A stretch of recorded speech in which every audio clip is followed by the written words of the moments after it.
This is the place for history on the KY3 digital desk, except today we're not at the desk. We're in Independence, Missouri, outside the Truman Library and Museum. Let's go inside and meet some folks. We're here with Randy Soule, archivist at the Truman Library and Museum here in Independence, Missouri, on the place for history on the KY3 digital desk. And we're talking about the Berlin Airlift. And at the end of World War II, you had tension between the United States and the Soviet Union. Right now we have tension between Russia and Western Europe and the United States over Ukraine. Decades ago, it really kind of boiled over in the Berlin Airlift. Give me the, if you forgive me, the 20,000, 30,000 foot view of the airlift. Well, after World War II, to the agreement by the Allies, which included the United States and the Soviet Union, Germany was divided. The occupation of Germany was divided, the Soviet Union taking responsibility for the eastern part of Germany, and the three Western Allies, the United States, France, and Great Britain, having responsibility for the western part of Germany. Berlin, the capital of Germany, was in the eastern zone, in the zone under Soviet occupation, but it was also divided by this agreement, and the three Western Allies had responsibility for the three western zones of Berlin, West Berlin. The Soviet Union had responsibility for the eastern zone. The assumption was that this would be a temporary arrangement, that it would be negated by a peace treaty that would be negotiated for the whole country of Germany. The country would be united, and as it happened, that didn't occur for another 45 years after the war. But at the time, it was assumed that these problems could be dealt with. However, a series of disagreements between principally the United States and its allies and the Soviet Union and its allies led to a division, in effect, and almost seemed like a permanent division of Germany. The positions hardened.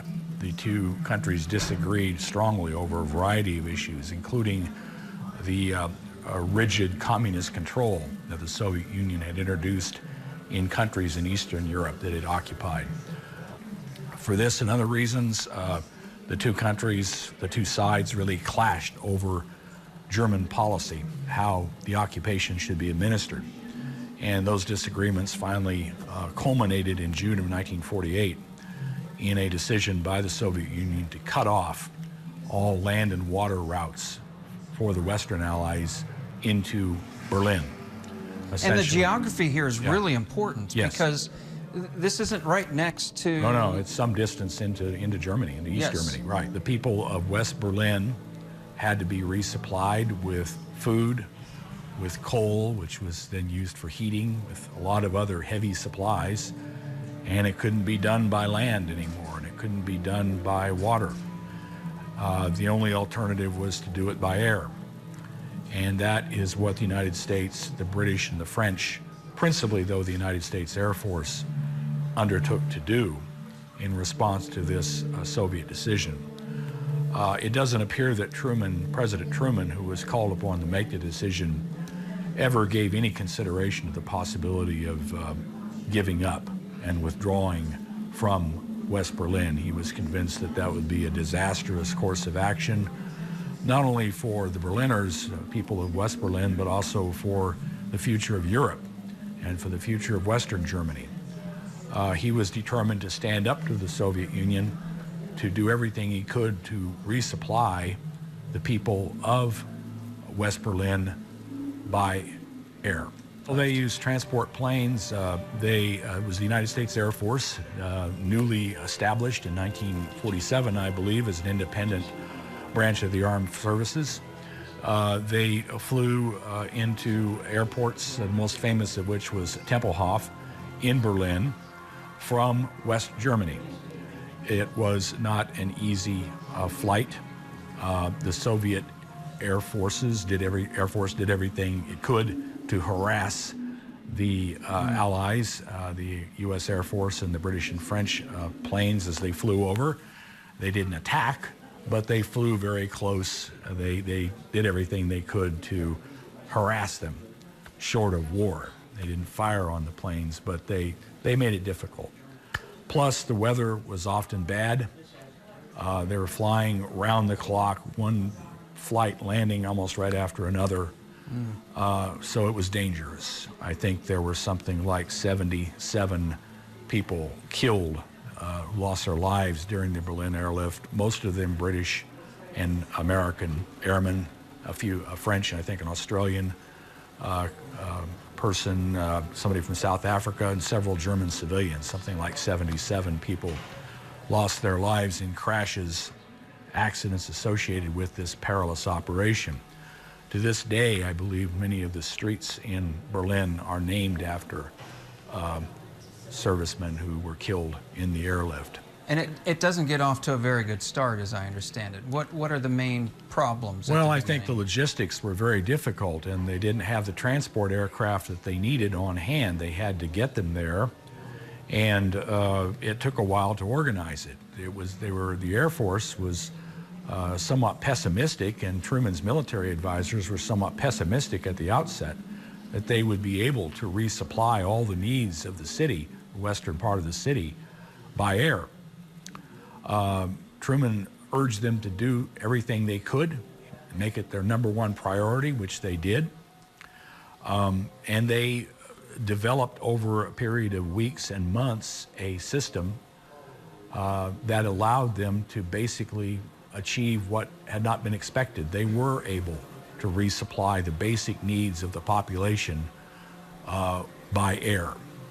That doesn't mean that the people in Berlin were living a life of luxury. They were faced with a great deal of privation and hardship. But they feared and hated the Russians, the people of West Berlin, from the war and from the experiences after the war. They were willing to endure that kind of hardship if it meant standing up for their own rights and for their freedom. And that was an important part of the success, the sacrifices that the people of Berlin experienced. Another factor that some recent historians have pointed out is that there was no wall there, figuratively or literally, between West Berlin, East Berlin, and the rest of Eastern Germany. And there was a lot of stuff filtering across. People could buy black market food from farmers. They could get supplies to some extent from the countryside, or maybe even from East Berlin, because there was no wall at the time, not till 1961. So, I mean, that helped to some extent, but the basic needs of the city had to be supplied by the Allies through the airlift, and that was what was going on around the clock, all from June of 1948, all through that year, which was an election year, up into the spring of 1949. And finally, I think in May of 1949, the Soviets gave up. They concluded that we want to negotiate out of this. They had never wanted a war. I think we're pretty sure of that. They had gambled on the possibility that this tactic would force the Western Allies out of Berlin. It didn't work. So in May of '49, they agreed to reopen the land corridors to West Berlin. The Allies didn't trust them, so they kept the airlift going until September of '49 to build up a large supply in the city of the food and coal for the next winter and the other supplies that they needed. You mentioned what's on display here on the wall, and one of the incredible stories that comes out of this is the candy bomber. Yeah, I met Lieutenant Halverson. He was You did? Very elderly man, but very charming, had a good memory. This was a few years ago.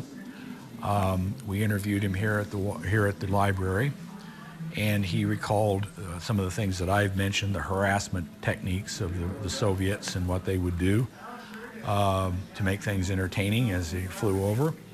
But he was a very gentle man, and if you talked to him for a while, you were not surprised to find that back in 1948, he was very concerned about the welfare of the children of West Berlin. So what he began to do was he would throw candy out of his plane as he flew in, maybe over getting ready to land or whatever. He would drop the candy, and the children became used to it, and they would gather around. I don't know how he signaled them, or they would just think, and other pilots began to do it too. He was the original one to do it. He was called the Candy Bomber. And Gail Halvorson is still remembered with affection by a lot of Germans, people of Berlin, for trying to make life a little easier for the children in a very difficult time. So that was the nickname that he got. They call it Operation Little Vittles, because the whole Berlin Airlift was jokingly nicknamed Operation Vittles, not officially, but that's what they call it. This is largely a food supply operation. When you met him, what was his fondest memory of? Did he have a particular child, or? No, just that he was able to help to some extent. He was a very modest man. I think that he reflected on that with some satisfaction, and that he was able to accomplish, as the Air Force was able to accomplish, the mission that the President had assigned him, which was thought at the outset to be next to impossible. One of the things we try to do in these segments is relate it to modern times. So modern politicians, lawmakers, what can they learn from this operation? Well, I think the thing that Truman always believed was that it was important to make decisions promptly and to stand by them. You made up your mind what was the best course of action, and then you did that. You didn't have second thoughts about it. I think he was willing to take whatever measures he could to avoid war. A certain amount of flexibility is important, relying on the intelligence that you have in the situation, and not waffling or departing from the decision once you've arrived at it, what you think is the best decision. I don't think Truman was an impulsive decision maker, because I think he did consider things rather carefully, but once he had decided on the best course of action, he was very, very hesitant to change his position, regardless of the circumstances. Randy Soule of the Truman Library and Museum, I appreciate your time. You're very welcome. Thanks for joining us on The Place for History. Okay, thank you.